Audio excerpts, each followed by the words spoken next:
Good afternoon and welcome to another edition of Talk of the Towns podcast. This is our special series, Supervisor Series, where we talk to the supervisors across the state of New York and ask them what's impacting their towns the most. This focus of this podcast is going to be budget and financial concerns since it's budget season. And so we have with us three supervisors from across the state. I'll start in Monroe County with Bill Moehle, town of Brighton. Bill, welcome. Chris, good to be here. Thank you for being here. Then we'll move down to Dutchess County, Supervisor Kennan from Northeast. Welcome. Thank you. Glad to be here. And back up in Chemung, Supervisor George Richter from Chemung County. Good morning. Thanks for the invitation. Thank you. Thank you all for being here. I know it's a busy time of year, with elections going on. We won't even get into what's going on there. But B, it's also budget time. And I know that you all have probably filed your preliminary and maybe even have a tentative and on your way to a final pretty shortly. But I wanted to start and really just kind of get a sense of and maybe talk a little bit about what your budget size is. But what have you found this year and in recent years to be the biggest challenge that you face in putting your budgets together? Bill, why don't we start with you? Sure. Well, the town of Brighton has a population of about 37,000. Our budget, our 25 budget was about 32 million, excluding special districts. And we had another 5 million or so in special districts in 25. And those special districts range from, sewer and the like to some things like sidewalk snow removal. We've found over the years, neighborhoods, it's a lot cheaper for us to send a sidewalk plow through than for residents to, go out and break their back, shovel their own walks, hire the neighborhood kids. So we try as much as we can, using sort of a buy in bulk strategy, that we can do things cheaper than people can. And our big area in that recently has been refuse districts.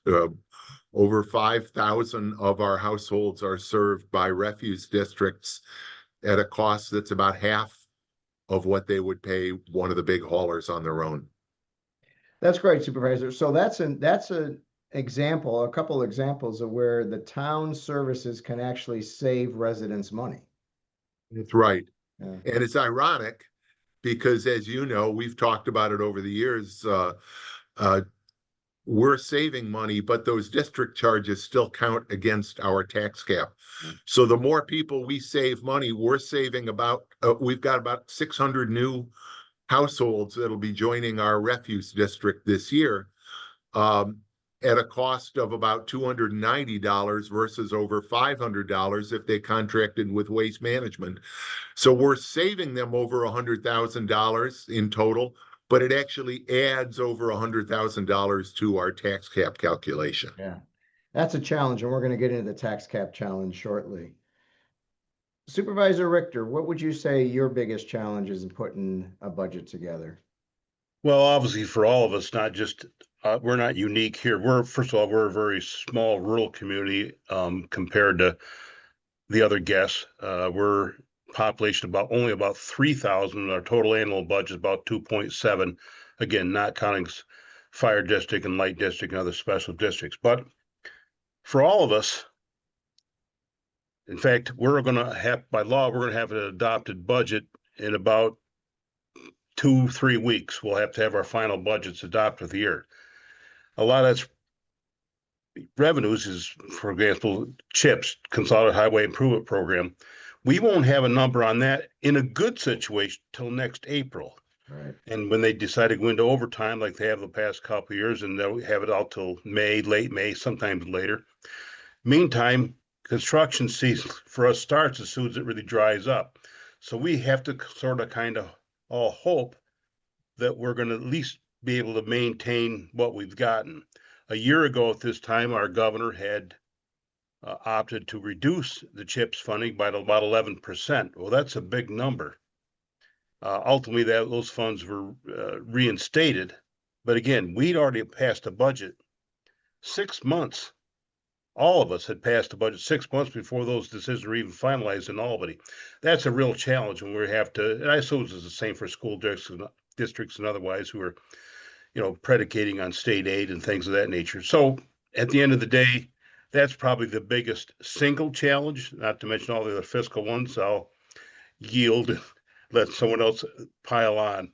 You bring up the CHIPS reinstatement, and I want to say the association worked very, very hard on our legislative agenda. We appreciate it. We know you did. Thank you very much. And we continue. That's But going to be it seems to me like every year that becomes sort of low hanging fruit for the state legislature. I realize CHIPS funding doesn't have a whole lot of impact for the 5 boroughs as it does us potentially. So it becomes easy to consider for reducing, and hopefully we're able to at least hold the water on it. We'll stay vigilant. Supervisor Kennan, what do you see as your biggest challenge putting a budget together? Well, we're actually similar size to George's town. We're about 3,000 people, and pretty rural as well. Just obviously a little closer to New York and part of the Hudson Valley. So we have a lot of costs that we've seen recently. The biggest one is by far and away the elephant in the room for us has been EMS services. We have our fire district, our volunteer fire district has not been able to staff an ambulance, so they have turned that over to the town. We contract with a private ambulance provider because we've just been not willing to say to our folks that you're gonna have good luck, call a cab. And so that is a huge number for us. It's about 15% of our budget, of our about a $4 million budget that we have altogether. And the increase for next year is about 35% on a 15% of our budget line. So as you can imagine, there's no way that we will be close to being under the cap. We've been encouraged by the legislation that's been proposed that I know that AOT has supported, which is to remove EMS expenditures out from under the cap. I think it's still sitting on the governor's desk. Anyway, that is our big number. If we didn't have that, we would have been under the cap. But people understand what it is. It's a very understandable number. Yes, my understanding is it has not been delivered yet or not been called up to the governor yet. So we're getting towards the end of the year where she'll have to address it, hopefully in the next couple of weeks or so. If not, it becomes a pocket veto, which would be an issue for us. So we're watching that one. Yeah, well, as you know, I've written a letter to the governor and I've sent it to our legislators and to you all. We're hoping for that, but obviously it's not going to affect us for our budget for next year. Right. So Supervisor Richter, you brought up you brought up CHIPS, which is a form of revenue. And so when you look at a town budget, the biggest piece of your revenue pie is levy, right? That's really what the town has to go to, generally speaking, for a big portion of its revenues. Well, let me clear the air on that. Actually, in our sort of unique case, that is not the situation. Our total budget is funded by the tax levy. It's only about 22% of our total levy is actually through property taxes. We've been fortunate, depending how you look at it. We have a host community benefit agreement because we host in our town the county's landfill. Oh. So that's a real revenue generator for us. We have a couple of smaller host community benefit agreements. We have some pilots because we're on the Interstate 86, and we have 3 exit ramps on that interstate. So we have some opportunities that are probably not available to many others in the state. So we are fortunate with that. So property taxes, don't get me wrong, are still a challenge. But $2.7 million, our total tax levy for all funds is only going to be about $580,000. So we have it better than some. I see others laughing, and I hear it all the time. I say to those that think, well, you got it made. Well, then you know what? To the other supervisors, at your next board meeting, propose you're going to open up a landfill and watch them start building a gallows out front. Because you have to deal with that, right? Definitely a negative we've turned into an asset. And so we are fortunate there. That's not to say we're, rich and happy and don't have challenges. We do. That's just not one of them. So let me open it up to whoever wants to talk on this. So, counties, for example, have sales tax by right, cities as well, gross receipts, hotel occupancy. How do you find your counties sharing sales tax, for example? Or how do you find the challenge of trying to find other revenue outside the levy? Anyone want to take that one up? Sure, I'll start with that. We are fortunate or not fortunate is not to have a landfill. But we're also fortunate that Monroe County really was one of the leaders in developing a sharing formula. Many, many years ago, City Mayor Tom Ryan and County Executive Lou Morin, one a Democrat, one a Republican, by the way, developed a sharing formula that, although it's been tweaked over the years somewhat, means that the town of Brighton does share in sales tax revenues. It is really our second largest budget line. We're estimating $6 million in our tentative budget. One of the things we've always tried to do is adopt a budget before Election Day. We think it's important that the community sees that important part of our work. So we actually, I expect that we will be adopting a budget tomorrow night at our town board meeting, and the number that we have for sales tax revenue is $6 million. Wow. Wow. So I'm just gonna real quick before we contrast that, town of Glenville, which has 30,000 residents, so 7,000 less, has a sales tax arrangement with the county, who I believe Schenectady is one of the most stingy counties. They only get 2 million. So look at that difference in disparity for almost the same size town. That's the issue we face across the state. Some towns are making out fine, some are doing, but many aren't, and that's a concern. Well, I track sales tax like some of my colleagues do as well. Our largest sales tax, oh, by the way, in Chemung County, we get approximately 34.6% of the county's sales tax collections. Years ago, it was 50-50. Now they've had to tweak it, but so it is a large revenue generator for us as well. However, where we're located, back 10, 12 years ago, there was a lot of speculation on land and people hoping for Marcellus shale speculation, things like that. So our largest sales tax year on record was actually 2012. Mm. So it not only hasn't kept up with inflation, it's actually gone quite a bit in the negative. In fact, this year we'll receive probably $250,000 less in 2025 than we would have collected, or that we actually did collect in 2012. That's just one of several things that just obviously don't keep up with inflation. As I look at another item we all just got here a couple of weeks ago, is our per capita state aid. That check, I got it memorized. It's the exact same number since 20 years, perhaps. I mean, there's no inflation adjustment or anything, even from the state. It's just a flat, same number, no new calculation, nothing. And obviously, I wish cost could have remained as flat as that is, but that's just one of the little thing here that's simply not kept up with the rate of inflation at all. Anything else on sales tax?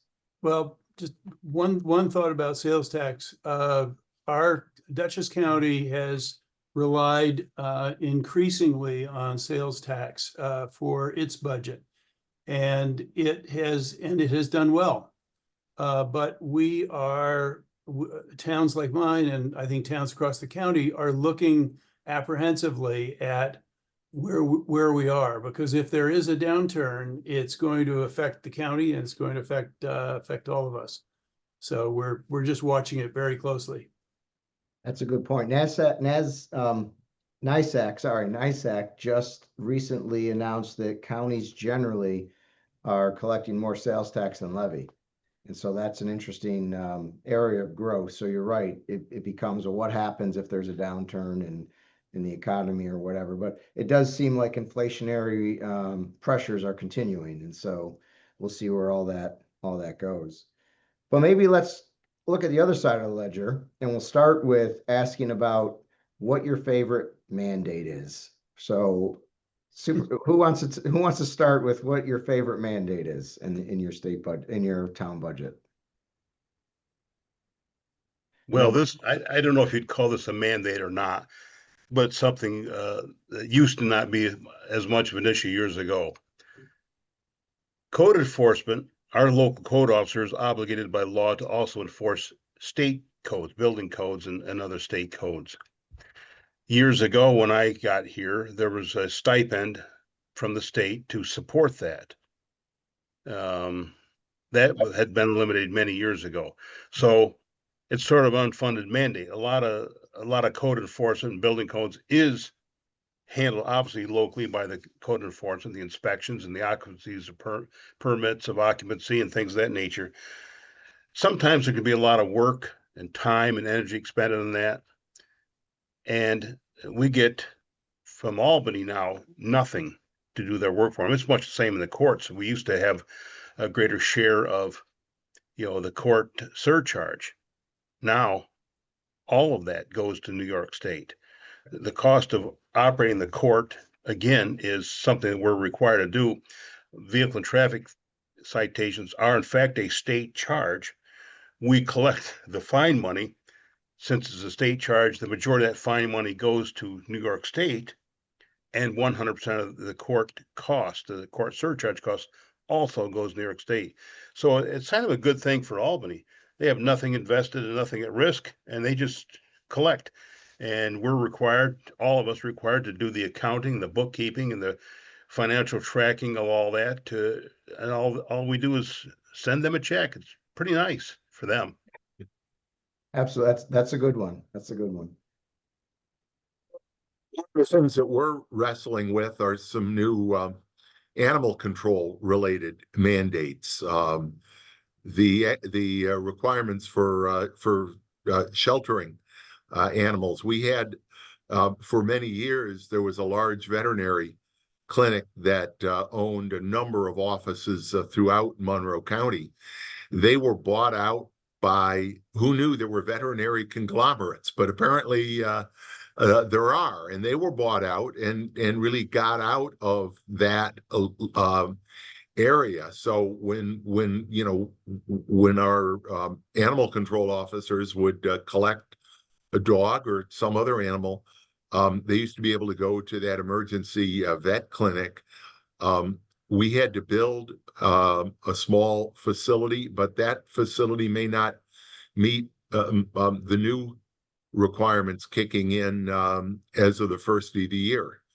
So obviously, our residents, an awful lot of them have dogs, cats, or even other animals. And having that animal control service is very important to them, but it's going to certainly, we've got some new capital and operating expenditures that are a result of that particular mandate coming up next year. That's another one. Absolutely. Supervisor Kennan, you have anything to add, or? Well, I don't think I have a favorite one. I think anytime I think about the state, it makes me think about what we go through when we want to reduce the speed limit on one of our towns. Impossible.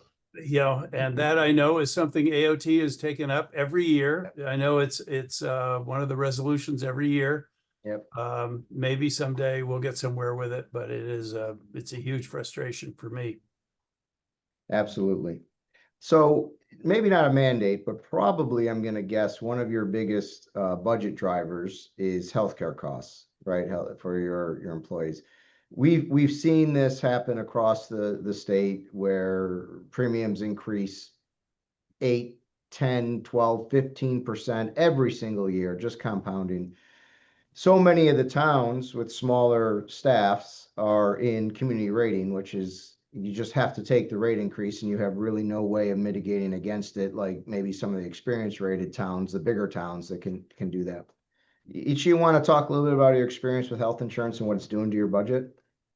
You know, Chris, I just did an analysis of this for another reason just a couple of days ago. In 2010, compared to the rates that are coming in for 2026, we are, as you said, we're a CRS community. We're very small, so we don't have 5 or 6 carriers we can shop around with and take our business elsewhere. But our health insurance costs have just exceeded tripling in 15 years, tripling. And so we talk about double-digit increases, percentage increases like this. We got 11.75 for 2026. That's 11.75%. Well, already is a huge number. And can you scale that back? I suppose you can, but we're in a competitive environment for our highway people, workers, and things like that. We have to have a competitive salary, competitive total compensation package with benefits and so on and so forth. Otherwise, someone else is going to have our good workers, no matter what the office is. We're in the same boat with the private sector, who are also competing amongst themselves for the limited number of good workers that are available. We have to be in the game, whether we like it or not. We're our highway department's probably one of the highest paid in our county, and that's to help us keep us insulated from competitors, if you will. So health insurance, big thing. Does anyone see a light at the end of the tunnel on this? I mean, what's it going to be for 2027? My gosh. So that's a big one for me. I'll yield to others, but I don't see myself. I don't want to sound pessimistic. I don't see a huge light at the end of the tunnel on healthcare costs. Go ahead. Go ahead. I don't either. We are, it's particular. We have a pretty small staff, and the part of the town that I pay particular attention to, just like George was talking about, is our highway department and our highway guys, and we have a very generous package. I wonder sometimes board members ask me whether that is something that we could. Whether we've gone too far in terms of paying deductibles and so on for them. But it's really hard because you take something back and it's not just a question of being less competitive, but you also affect morale and so on and so forth. So that's not an easy road to go down. And do you have a union supervisor? No, we do not. So at least you don't have to negotiate it. Correct.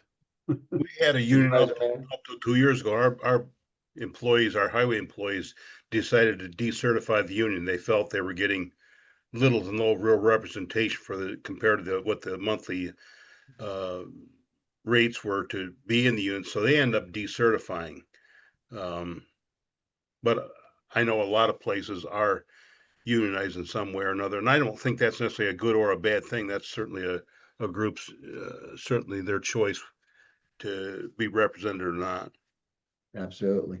In Supervisor Brighton, we are part of a municipal health insurance consortium, FLMHIT, the Finger Lakes Municipal Health Insurance Trust, mostly municipalities and other agencies located in Monroe and Ontario County. So we're not community rated. We have the benefit of being a much larger customer, essentially. Last year, the retiree premiums were devastating. Last year, we faced actually a doubling of our retiree premiums. This year, that's only up 9%, but our employee FLIMHIT policy is up 13.9%. So it's a big number. That's the biggest. Wages and salaries are almost exactly 50% of our budget, and benefits are almost exactly 25%. And when you've got 25% of your budget going up the way they have the last couple of years, we're also in the same position. We are not going to be under the tax cap this year. That consortium helps. I mean, we are doing better than the community rated market here in the Rochester area, but it's still a really tough number. Bill, could I ask you, let me ask Bill a question real Sure. quick about on this topic. With your healthcare consortium, are you only offering 2 tiers, individual No. and family, like most consortiums do? No, we actually have a wide range. We have individual, 2-person, and family. And we have most of our employees, and most employees overall throughout the consortium are now in a high deductible type of plan. Frankly, for our employees, and our HR department has done a great job working with our broker for the consortium of communicating with our employees. We're at the point now with the high deductible plan that in really any set of circumstances for almost all employees, family, single, whatever, whether you have a lot of medical expenses or very few, you come out better in the high deductible plan with our HSA health savings account than you would with a traditional copay plan. So overwhelmingly, our employees are now into a high deductible plan. We do have unions. We have a police union, which is part of that consortium. We have CSEA represents most of our highway and sewer workers. They're in the consortium plan. And then we have a relatively small number of parks and sewer foremen who are members of the Teamsters Union, and the Teamsters have their own plan, which by contract, their members are contractually obligated to be a part of. You know, this is an issue that the association has picked up on as well as a major issue for all 933 towns across the state. And I'm proud to say that we're launching much what Supervisor Moehle just talked about, a statewide consortium. And we're working on that right now so that every community will have an opportunity, not just in these regional areas, but a bigger consortium across the state will hopefully increase the buying power and bring down those premiums even more. The problem is we're in New York State, where New York State community rating is 100 lives or less, 99 lives or fewer. So right now we can only engage the consortium in 100+ employee towns. There's not many towns, however, because most towns have fewer than 100 employees. Once that consortium is built, it's called Revive NY, Revive New York. And so you'll be seeing some information on this from the association. But once that's built, then we can move to phase 2 and build a consortium for everyone under 100 employees. And part of this Revive package of benefits is going to include all employee benefits, vision, dental, life, all the different employee benefits, all designed to bring costs down for our members. So take a look at that when it comes out. You'll see it shortly.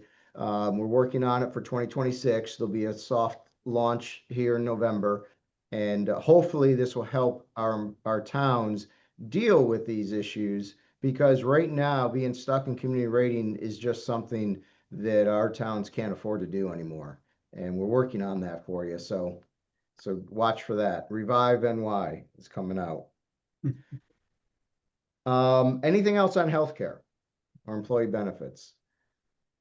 Obviously, the retirement system is another piece of the employee benefit package, and there again, it is great that the state system is financially very, very strong, one of the strongest, if not the strongest, in the country. But again, of course, much of the reason that that is the case is the significant impact on the town as the employer, the contributions we make, particularly on the law enforcement side, where we're now over, I think it's about 36% of law enforcement. We have 40 sworn officers in the Brighton Police Department, which is an outstanding department.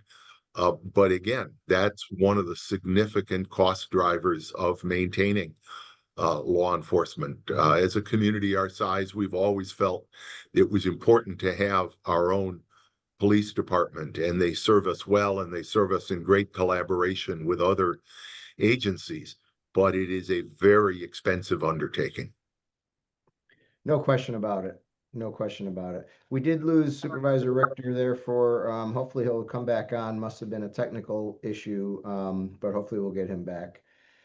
We're kind of coming towards the end of our time together, which has been really fascinating, has gone very quickly, because it's been great conversation. But maybe some final thoughts that you supervisors may have, about your budget, about what we're going to see next year, the state budget. Here, Supervisor Richter's coming back. I apologize for that. Someone shut our internet off for a second. Oh, that's not good. That's not good. I was just so I can catch back up with my thought. With the Association of Towns, we appreciate years ago the beginning your NYMER services for. Yeah. I think we lost your mic. Yeah, we've been a long time NYMER participant. Great program. That and the Comp Alliance. And the Comp Alliance. Great opportunities for our, and so that's what we're going to try to build with health insurance. And I failed to mention, we're going to put a Medicare program together as well for your retirees, because as Supervisor Moehle talked about, that section of your employee workforce, the retirees, is a tremendous cost to most towns. And so we're working on that as well. And so these things, Supervisor Richter, are meant to, these health insurance programs, these employee benefits, kind of mirror the benefits of NYMER and Comp Alliance and what we're able to do with comp insurance and property and casualty for our towns, and hopefully bring down the cost and make it more affordable. Well, my main concern with that, with the consortium, is we could join the Tompkins County Consortium, but as I alluded to earlier, they only offer the 2 tiers, which sort of it lowers the cost of the family plan by increasing the cost of the individual and the other. We have a member and spouse, or member and child plans. So, right. Unless you got a lot of full family plan members, it's really the 2-tier system simply doesn't work for us here in Chemung County. And that's particularly true in the retiree market we just talked about, where when you have a retiree market, you only have the single and the family. Well, there's not a lot of retirees with family. And so they're a 2-person, group, but they end up having to pay the family in many cases. So that's something we definitely. Sorry, I've been blipping on and off. I got someone over here that's doing something they're not supposed to be doing. That's okay. I just gave a few words of encouragement. Not enough internet bandwidth over there. We gotta especially when unplug the router. Oh yeah, that doesn't help. That doesn't help. Supervisor Richter, we were just saying as you dropped off that we're towards the end, and just wanted to get kind of final thoughts from you folks about, it could be about your budget, about general financing or services for your towns. I was starting to say that, the state is looking at a deficit next year, so we're very concerned how that's going to impact our towns and things like CHIPS and AIM. And we didn't even get into needing to institute a SWAP program, which is sewer water infrastructure program, which is a whole other great program. Yes, we're working hard on it. We've got the Senate there, but we got to get the Assembly there next. So That's Chris, you've heard me talk about, I've spoken at the Association of Towns. One of the approaches we take in Brighton is to use incentive zoning. Incentive zoning has been a great tool for us in terms of economic development, but at the same time generating amenities that, whether they're capital or other amenities that come to the town. For example, when a project wants to come in through the IDA and take advantage of a tax abatement, we tell them no. We have services. We provide a high level of services. We need you to provide those services. So we're happy to have the project, but it's important that they pay taxes. And we've had commercial development, of large and small, throughout Brighton using that. That has been a big help on the revenue side for the town of Brighton. And then, the other sort of wild card we look at every year is the mortgage recording tax. yes. That's been a number that has really bounced around in Brighton. We have an incredibly strong real estate market on the residential side, but one of the reasons it's so strong is there's no supply. So with no supply, there are very few closings, few new mortgages being written. And so our mortgage tax revenues, despite a strong real estate market, have been cut. So some of those other sources of revenue, although relatively small, at the margin, really do make a difference to us, and we look at them very, very closely. So Let me Supervisor just piggyback on Bill's point there, sort of a related topic. And that's with our Office of Real Property Services and our assessments.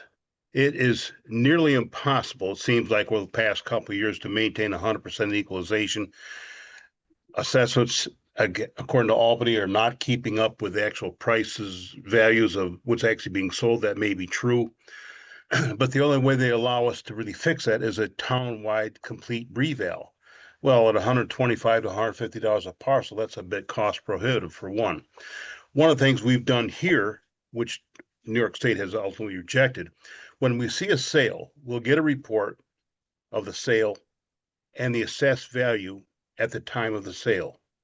So we fill that gap on those individual sales, well, 75% of the gap in most cases. We don't give them the welcome stranger up to, whatever they paid for, but still an arm's length transaction.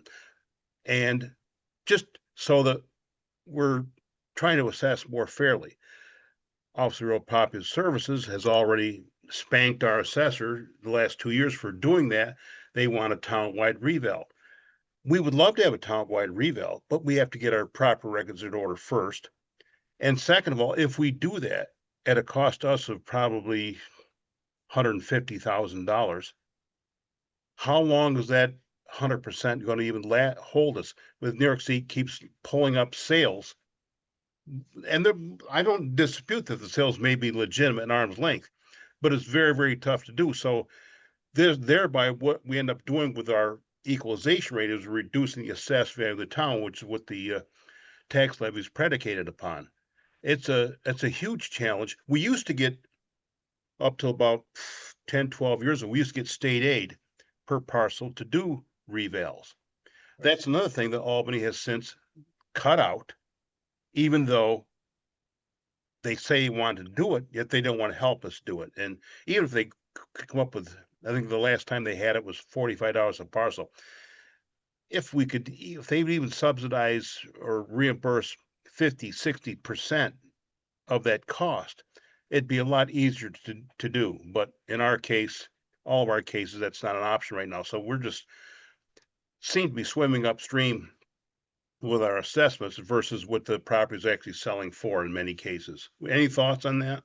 Yeah, that's a great issue that you brought forward that we continue to talk to the legislature about, because it is a huge challenge. It's in a way a hidden mandate, in the sense that the towns can't afford the cost to do what the state wants them to do. And the state used to at least provide some relief for that, and they don't, but it continues to be on our agenda. I can't even imagine what the town of Brighton would have cost to do a townwide reval.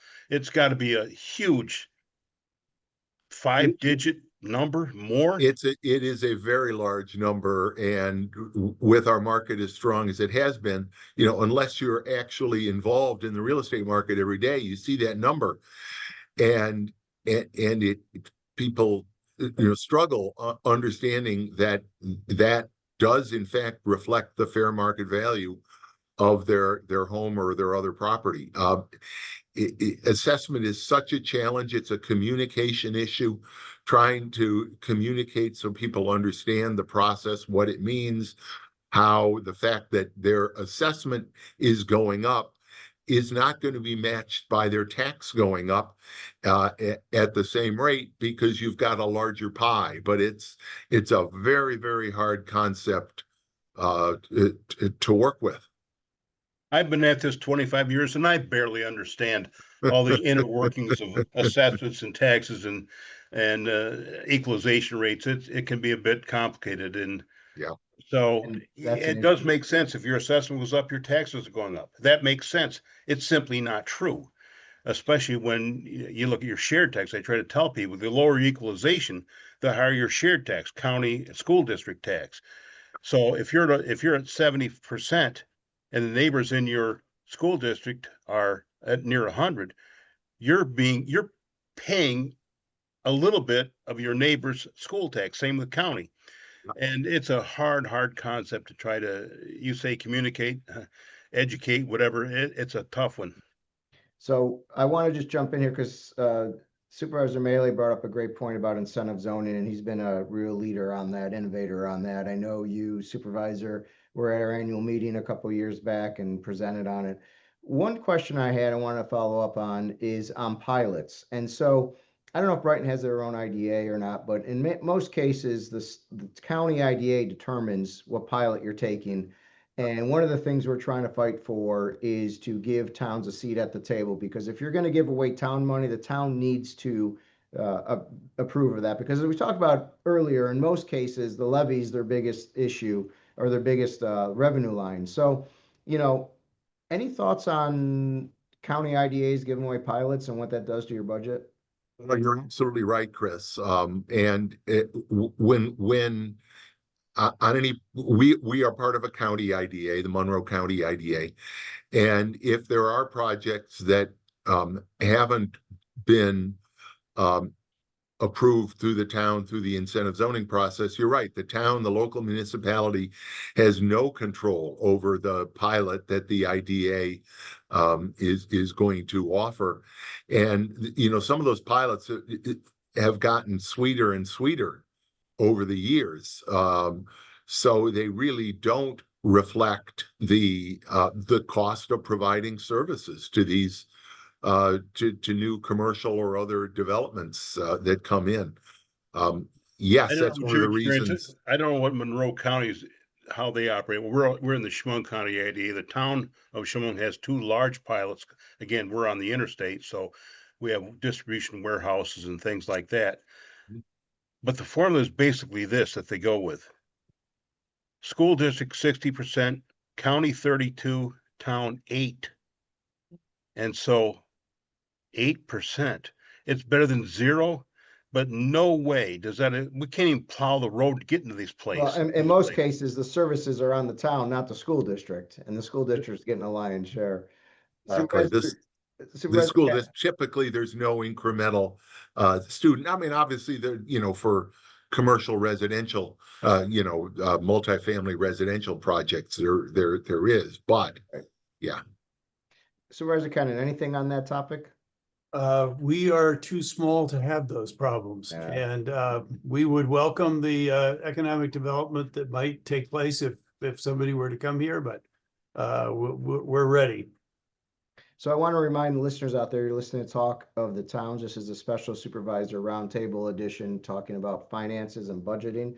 We're about to wrap up, so please remember that if you are enjoying what you're watching, please hit like, share, and subscribe. Like, share, and subscribe. You can find us on Apple, you can find us on YouTube, and you can find us on Spotify. And I want to thank the 3 supervisors who've been with us today, and I'm going to ask them to close with kind of their thoughts, final thoughts on, how do towns how are you all going to continue to provide your services and keep it affordable for your residents?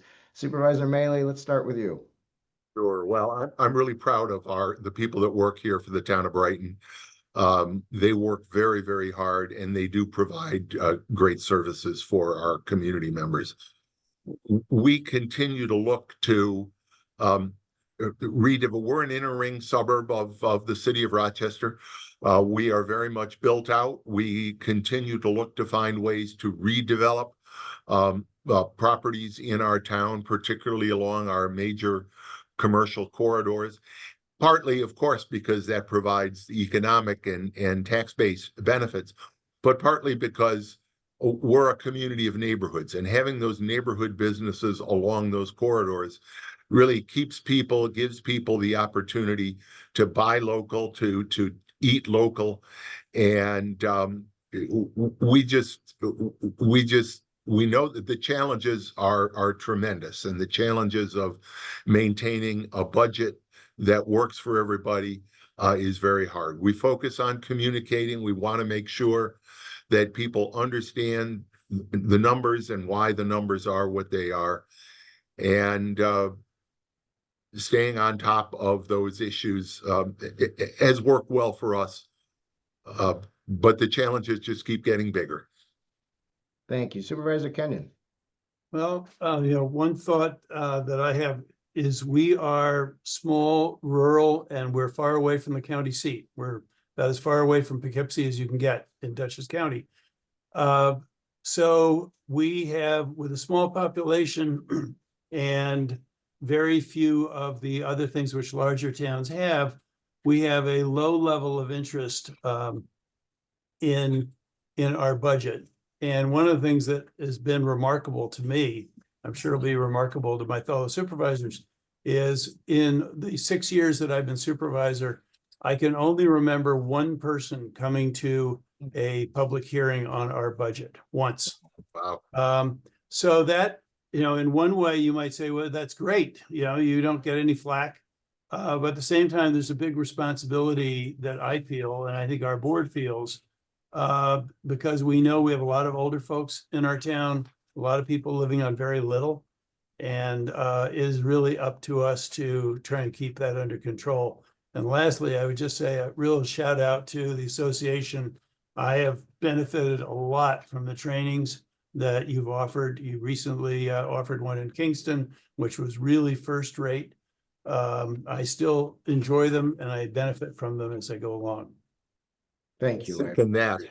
We have a tremendous staff, so thank you. Supervisor Richter. Well, a couple quick things. Yeah, we too have a lot of great employees, highway workers. You think, well, they're just out, patching roads and stuff. No, they're out yesterday. I'm sorry, on Sunday. We had high winds through here, trees down. In the wintertime, like all communities, they're out 2, 3 a.m. starting, interrupting sometimes their holidays, certainly their weekend, trying to make sure the roads are open and safe for school buses and commuters of all kinds. And so we do appreciate that. I don't expect we're going to solve every problem in New York State today, but I would plant a couple seeds with you for future consideration, of topics or two that we didn't get to, and certainly this is not the day for it. But other challenges that we're all facing in the state is what I consider to be antiquated procurement and prevailing wage policy in the state that drives up the cost of projects to a point where some of them get almost unaffordable. Even if you outsource to a private contractor, which many of us do for like paving and things like that, they too have to certify prevailing wage. I mean, a paver operator down in our area, I think the prevailing wage rate is $89 an hour. So you can just extrapolate across state what the cost, how much burden this adds to the cost of getting things done. The procurement policy, the way you have to buy things, I understand the reason for it, but oh my gosh, try to go through that 1,044-page procurement manual and go try to buy a pickup truck. You have to hire someone who knows somebody just to figure out what the price might be. It's a real challenge. And oftentimes that procurement policy forces you to actually pay more for the good or services than you could just go down the street and talk to the local dealer. So those are topics you might want to consider. I don't know what the answers are, by the way. So Great I topics. do Great appreciate the opportunity to participate, Chris, and thank you so much. George, I'll add the Wicks law onto that, which Well, that's which right. is another. We are doing a major renovation of our town hall. It's a 70-plus-year-old building with a 70-year-old HVAC system. And we have, instead of how you would be in the private sector with a general and a bunch of subs, you have multiple generals. I'm not convinced that it actually benefits particularly the union workers, as is the stated rationale behind the Wicks law. But what it means for us is we have all these generals and we still have to hire someone to sort of act as a clerk of the works. Those are great topics and a great segue into letting the listeners and viewers know that we're going to continue this series, and we have a whole bunch of other topics lined up for you. Workforce development being one of them, the ones that the supervisors just brought up. And one that I'm very interested in coming up soon is one on the inner dynamics of elected officials, because we all know that is a whole nother topic right there. But I want to thank the three of you. We have with us the supervisors from Brighton, Monroe County, Northeast, Dutchess County, and Chemung County. Thank you so much for taking the time. This was very engaging. This was a great podcast, and I'm very thankful that you joined us. And hopefully we'll see you at the annual meeting in February, where there's a lot of great stuff planned for education, networking, and talking more about these issues. Thank you all for being here. Thank you, Chris. Thank you. Thanks, Thanks, everybody. Chris.